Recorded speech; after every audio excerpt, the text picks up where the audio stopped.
डरावनी डायरी।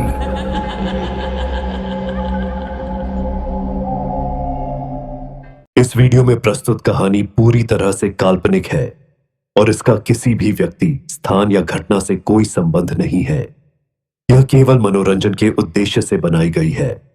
मेरी आपसे बस एक विनती है कि वीडियो को अंत तक पूरा देखें। धन्यवाद। कोहरा, एक डरावनी सर्दियों की कहानी। सर्दियों की एक कड़कती रात थी। उत्तर भारत के एक छोटे से गांव धनपुर में कोहरा इस कदर गहरा था कि 2 कदम आगे देखना भी नामुमकिन था। गांव के लोग इस मौसम में शाम ढलने के बाद बाहर निकलने से कतराते थे। बुजुर्ग कहते थे कि कोहरे के साथ कुछ और भी आता है, कुछ अजीब और भयानक। इस बार कोहरा पिछले 3 दिनों से लगातार छाया हुआ था। गांव की सड़कों पर अजीब सी सन्नाटा और ठंडक थी जो हड्डियों तक को जमा देती।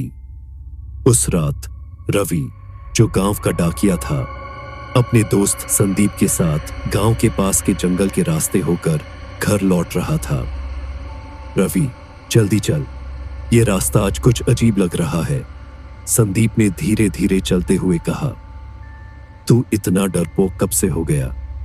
बस थोड़ी देर में घर पहुंच जाएंगे, रवि ने जवाब दिया। जंगल के अंदर घुसते ही दोनों को महसूस हुआ कि कोहरा और गहरा हो गया है। हवा ठंडी और भारी लग रही थी। दोनों के जूतों की आवाज के अलावा कोई और आवाज नहीं थी।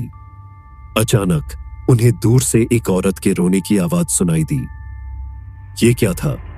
संदीप रुकते हुए बोला। मुझे क्या पता, शायद किसी की मदद की जरूरत हो, रवि ने कहा। नहीं, हमें वापस चलना चाहिए। ये आवाज, ये ठीक नहीं लग रही, संदीप ने घबराते हुए कहा। रवि ने उसकी बात अनसुनी की और आवाज की दिशा में बढ़ने लगा। संदीप मजबूर होकर उसके पीछे चला। जैसे जैसे वे आवाज के पास पहुंचते, रोने की आवाज और तेज हो जाती। आखिरकार उन्हें एक पेड़ के नीचे एक औरत बैठी हुई दिखी। उसका चेहरा ढका हुआ था और वह सिर झुकाकर सुबक रही थी। बहन जी, क्या हुआ? आप यहां इस समय क्या कर रही हैं? रवि ने पास जाकर पूछा। औरत ने धीरे धीरे अपना सिर उठाया। उसकी आंखें कोयले की तरह लाल थीं और चेहरा ऐसा सफेद मानो खून का एक कतरा भी न हो। उसकी मुस्कान ने दोनों को जड़ कर दिया। तुमने मेरी आवाज सुनी और चले आए।